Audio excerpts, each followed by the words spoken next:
So another story that I want to tell where I learned that humility and authority are inseparable when we are in true alignment was in February 1996. It was the second day in a 4-day advanced session that Eugen and I created and facilitated. We had worked many months to bring this together. At the end of the second day, we were together alone and realized we had done our best, but some of the 20 people attending expressed a very rebellious attitude that tended to dominate the atmosphere. So we felt we had failed. In deep sadness, we went to the little chapel, which is the most sacred place on Sunrise Ranch. And before the altar in that little temple, it's the temple for the 7 steps of light, 7 steps to the temple of light. In essence, what we brought to the altar was, we tried, Lord, but we failed. So after we deeply acknowledged and accepted our failure, we left, took a walk through the field, and then went home to sleep. You know what happened then? The next morning was the Sunday service, and there were about 100 people attending, and several speakers. Eugen spoke last. With no previous preparation, what Eugen said was so genuine and deep that it penetrated most people's hearts. And in many of those present, their hearts had been hardened in arrogance. So this was like divine laser surgery. Something changed. So though we had concluded that this failure would end the cycle we were trying to initiate, the passionate response to Eugen's words in that service actually opened a new cycle. And that new cycle was our next series of advanced sessions for long-term emissaries. Over the next 2 years, we led 12 or 13 of them on 3 continents and 1 in Hawaii. And in each of them, it stimulated a deeper alignment. In my mind, all of that started with those few moments in the little chapel where we acknowledged our failure in humility. That humility opened a channel for a much deeper tone to express through Eugen in that service. And that initiated a path to victory. What develops true humility in people? Probably there are at least several things. But I think owning our own failures is among the most important. To honestly acknowledge, I failed. Those who hesitate to admit failure don't really learn from their mistakes. And those who easily acknowledge their own failures learn quickly. And usually people find them more trustworthy. One of the reasons why I love Eugen so much is how easily he acknowledges his own mistakes. I've noticed that those with the deepest understanding are the most humble. The more you know you don't know.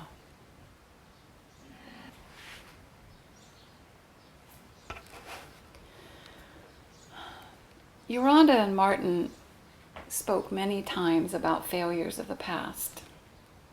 For example, the failure that ended the first sacred school, or in Korea we call it the first wave of awakening, first wave of collective awakening. This was heaven's first movement to restore mankind to its true identity. And it unfolded through the lives of many for over 1,000 years. Just imagine all that effort and great leaders. Some names you may know, especially when Sarah says it in Korean. I'll name a few. Abraham, Sarah, Isaac, Jacob, Rachel, Joseph, Moses, Joshua, Ruth and Naomi, Samuel, David, and Solomon. Imagine all the challenges they faced and their victories. And all of that was building for over 1,000 years toward an important breakthrough for mankind. But it ended when true alignment was lost. There's actually a wealth of vital understanding in the emissaries on this important history. But so far, for various reasons, we've taught almost nothing about it in Korea. Maybe the door will open for that.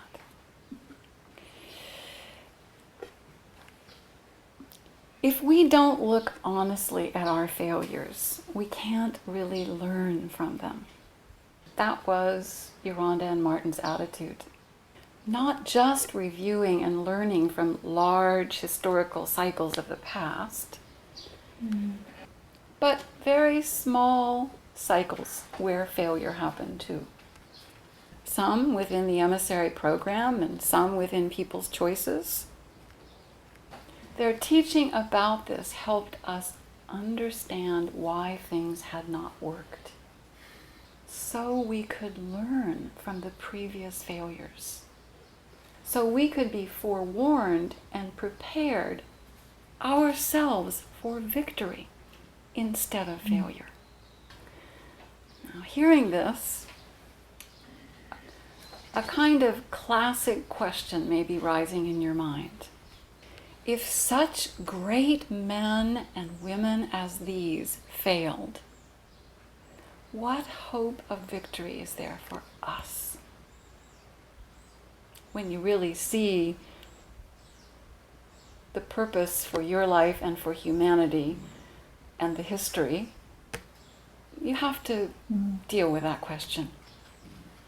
But I want to tell you, there is a lot of possibility for victory for us, because we can learn from the record of these great leaders' experience. Yolanda said we have the advantage of an antecedent. We can learn from their efforts how their choices worked or failed. More than any time in history, such knowledge is available to us to help us learn from and prepare for victory. So there have even been failures in the current cycle of collective awakening. Does that mean victory is no longer possible? No, 아니요, not at all. Probably it will be different than plan A, or ga. We're probably at least on plan K by now. But every person on this planet influences whether mankind will have victory or not. And in very simple terms, through their living, do they choose love or fear? So I want to ask you a question, and I suggest you think about it. What point is there for humanity to survive if mankind does not learn humility? If mankind continues to plunder the earth and its people for its own greed?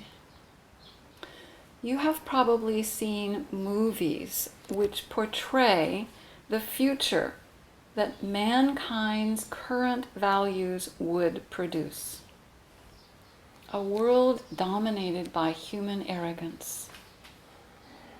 Cruel, ugly, and loveless. So, this quality of humility is so important, it's engraved in the classic Garden of Eden story. Our tiny human minds are not capable of judging good and evil. no matter how right we may think we are, we don't really know if our view aligns with the larger outworking God is unfolding through the creative process. That's why we need to be continually listening, so that we can be guided by Spirit.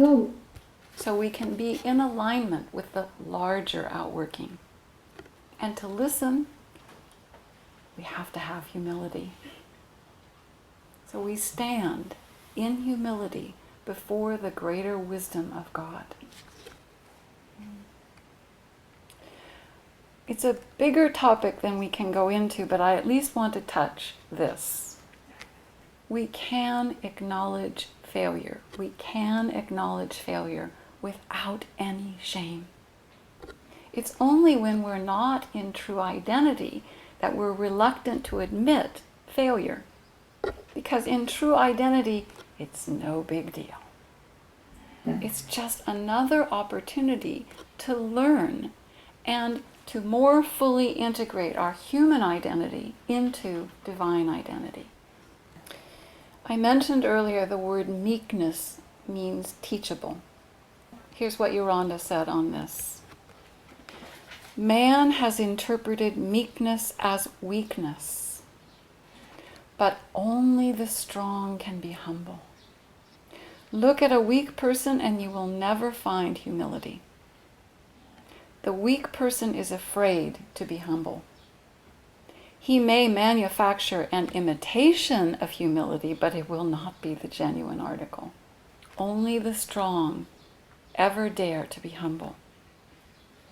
So when we're truly aligned, humility and authority are inseparable. And I want to read, before I close, I want to read a quote from Yolanda on this. Moses was said to be the meekest man that ever lived. And yet he was one of the most powerful, forceful leaders the world has known. Blessed are the meek who are so humble before God, so responsive to God, so completely fulfilling the law by loving God, that the power of God works through them, giving them more force and power than human beings can possibly engender in any self-active expression. And what will happen? They shall inherit the earth. So this quote, part of this quote by Yolanda, to me, describes the channel Eugen spoke about last week.